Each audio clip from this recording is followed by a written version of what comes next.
Hello everyone, एक बार फिर से आप सभी भावी अध्यापक और अध्यापिकाओं का आपके अपने चैनल एड्यूटॉप में बहुत बहुत स्वागत है। जैसे कि आप सभी को पता ही है, एड्यूटॉप आपके लिए शानदार और इजी तरीके से हमेशा से नई नई क्लासेस लाता रहता है। तो इसी तरीके से हम अभी भी आपके लिए राजन सीरीज़ डीएलएड सेमेस्टर 2 की ऑलरेडी चलाए हुए हैं रेगुलर क्लासेस। और सब्जेक्ट आपका है ये पेपर 1 डीएलएड का, वर्तमान भारतीय समाज और प्रारंभिक शिक्षा। ठीक है, इससे पहले हमने हिंदी का सिलेबस पूरे तरीके से कंप्लीट कर लिया है। बाकी सब्जेक्ट की भी क्लासेस धीरे धीरे आती रहेंगी। तो आप सभी से उम्मीद है कि आप सभी इसी तरीके से अपना प्यार हम पर बनाए रखेंगे।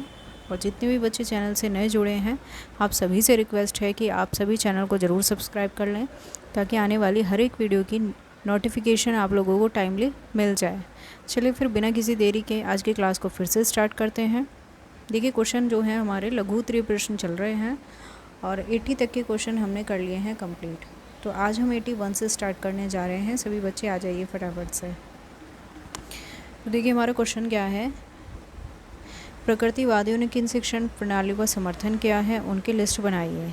तो जो प्रकृतिवादी हैं उन्होंने समर्थन किया है डाल्टन विधि का, ह्यूरिस्टिक मेथड का, निरीक्षण विधि का, मॉन्टेसरी विधि का, योजना विधि का और किंडरगार्टन का। ठीक है, ये सारी विधियाँ किसने स्वीकारी हैं? प्रकृतिवाद ने। आगे बढ़ जाते हैं, प्रकृतिवाद किस प्रकार के अनुशासन की वकालत करता है? तो देखिए, जो प्रकृतिवाद है, जैसे कि आपको पता ही है कि जो रूसो हैं वो भी पूरे तरीके से प्रकृतिवादी थे। ठीक है, उन्होंने ये कहा था कि किसी भी तरह का दमनात्मक अनुशासन ना हो, कि बच्चे से मारपीट की जाए, उसको बहुत ज़्यादा डरा कर रखा जाए, इस तरह का ना हो, बल्कि उन्होंने कहा मुक्त्यात्मक अनुशासन हो, पूरे तरीके से फ्री एनवायरनमेंट बच्चे को दिया जाए।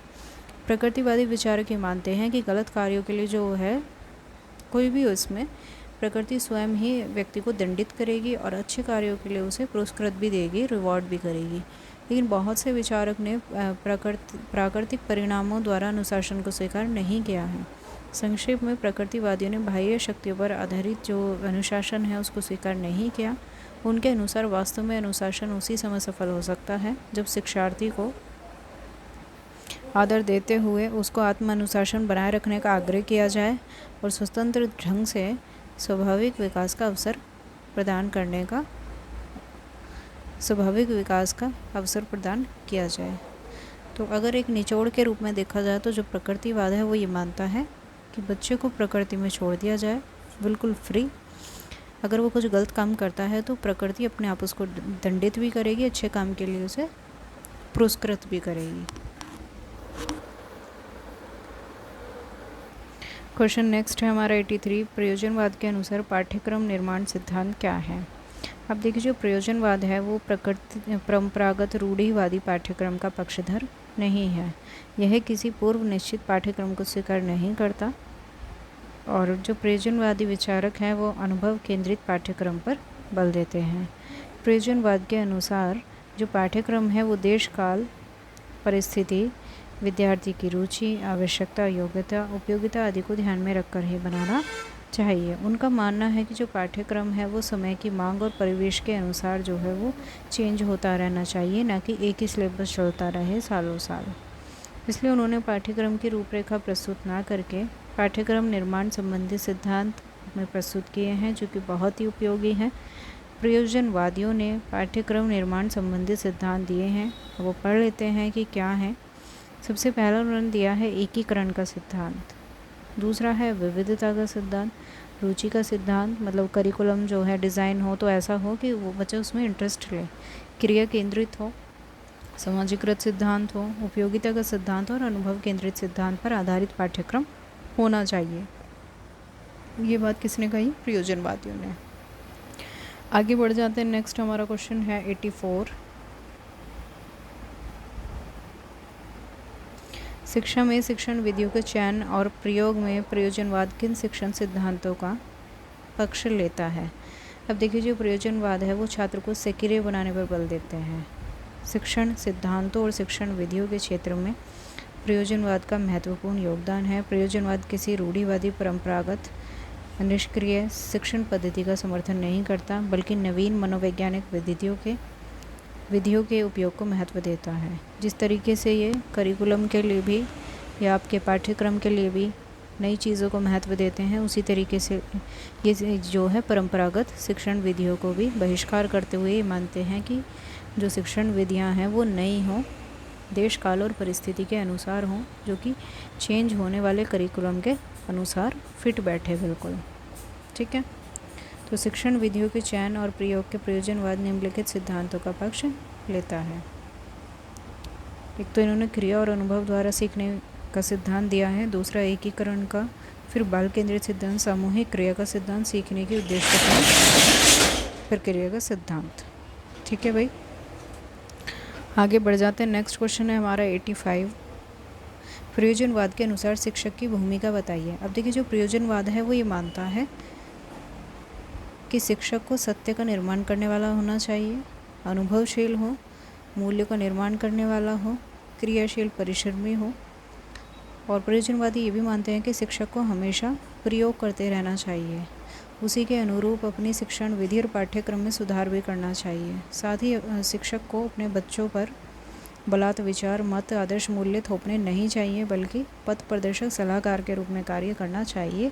उसे छात्रों पर अनुभव बढ़ाने पर बल देना चाहिए, उसकी रुचि के अनुसार ये कार्य जो है शिक्षक को करना चाहिए।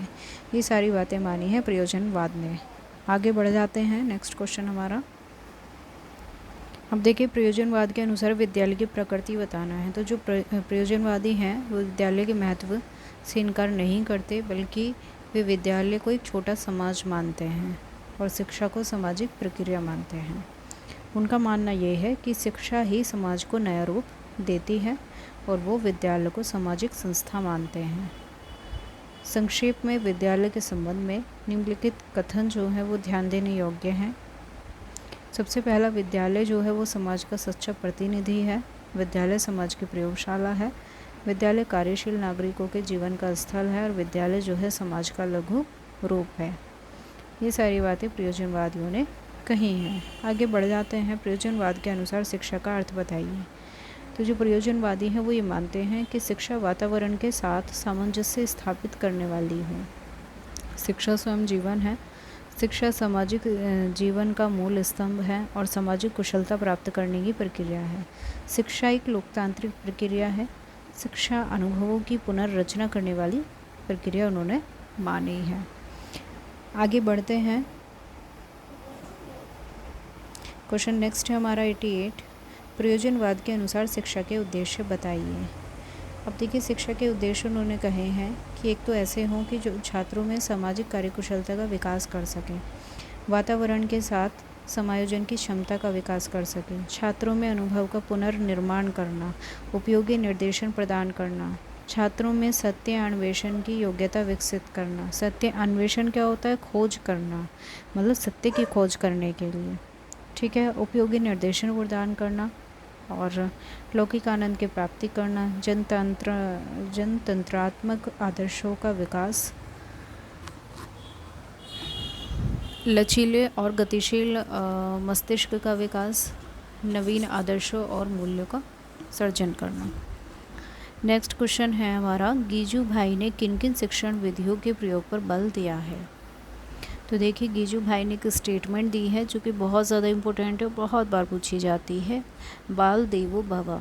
ठीक है, बाल देवो भव इन्होंने जो है एक स्टेटमेंट दिया है, बहुत बार पूछा जाता है। तो देखिए, बात करते हैं इनकी शिक्षण विधियों की। तो इन्होंने बहुत सारी शिक्षण विधियाँ दी हैं, जैसे कि क्रिया द्वारा सीखना, कहानी और नाटक द्वारा सीखना, खेल विधि द्वारा सीखना। छात्रों को भाषा शिक्षा में सबसे पहले पढ़ना फिर लिखना सिखाया जाए। छात्रों को लेखन में सबसे पहले रेखाएं बनाना सिखाया जाए। कविता शिक्षण लोकगीतों के माध्यम से, और व्याकरण की शिक्षा पृथक से न देकर, पृथक मतलब अलग न देकर, पाठ शिक्षण के साथ। जैसे आपने पाठ पढ़ाया तो तभी आप उसमें बताएं कि किस किस चीज़ का यूज़ उसमें हो रहा है, कौन से अलंकार का, कौन से रस का, छंद का यूज़ हुआ है। इस तरीके से अगर आप बच्चे को बताएंगे तो वो समझेगा व्याकरण के, मतलब इंटरेस्ट लेगा और साथ साथ में समझ भी जाएगा। और आकृतियों के माध्यम से वर्ग ज्ञान, वर्ण ज्ञान, आकृति के माध्यम से आप चित्र दिखा दिखा के बच्चे को, जैसे ऐसे अनार बढ़ाते हैं तो आम दिखा देते हैं, इस तरीके से। और उन्हें जो है श्रुतलेख कराया जाए। श्रुतलेख मतलब बच्चे सुन करके लिखें चीज़ों को। तो ये सारी बात किसने कही है? गीजू भाई जी ने। आगे बढ़ जाते हैं। नेक्स्ट क्वेश्चन है गांधी जी की शैक्षिक विचारधारा के मूल्य में, गांधी जी की शैक्षिक विचारधारा के मूल्य क्या थे। अब देखिए, गांधी जी सिर्फ केवल अच्छे राष्ट्रपिता नहीं थे बल्कि एक अच्छे शिक्षा शास्त्री भी थे। गांधी जी की जो शैक्षिक विचारधारा है उनके मूल में भारतीय संस्कृति विद्यमान थी। वे भारतीय संस्कृति के साथ साथ बालक को किसी न किसी हस्त उद्योग में पारंगत बनाना चाहते थे। हस्त उद्योग का मतलब है कि वो हाथ से काम करे, अपने कुछ हाथ का दस्तकार हो। उनका मानना था कि जो तत्कालीन वर्तमान है वो शिक्षा विदेशी संस्कृति पर आधारित है और भारतीय संस्कृति को इसने पूर्ण तरीके से बहिष्कृत कर दिया है।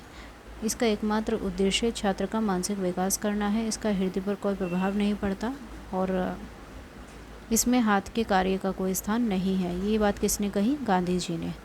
और इसमें माध्यम जो है अंग्रेजी है। वास्तविक शिक्षा विदेशी माध्यम द्वारा असंभव है। वे भारतीय संस्कृति में छात्रों को परिचित कराना चाहते थे। तो भाई इस क्लास में हम 90 तक के क्वेश्चन ही करेंगे। नेक्स्ट क्लास में हम करेंगे 91 से स्टार्ट। फिर से एक बार आप सभी को कह देती हूँ जाते जाते कि जितने भी बच्चे नए जुड़े हैं चैनल को सब्सक्राइब करना ना भूलें, ताकि आने वाली हर एक न्यू वीडियो की नोटिफिकेशन आपको टाइमली मिल सके। तब तक के लिए सभी पढ़ते रहिए, खुश रहिए, मस्त रहिए। जय हिंद।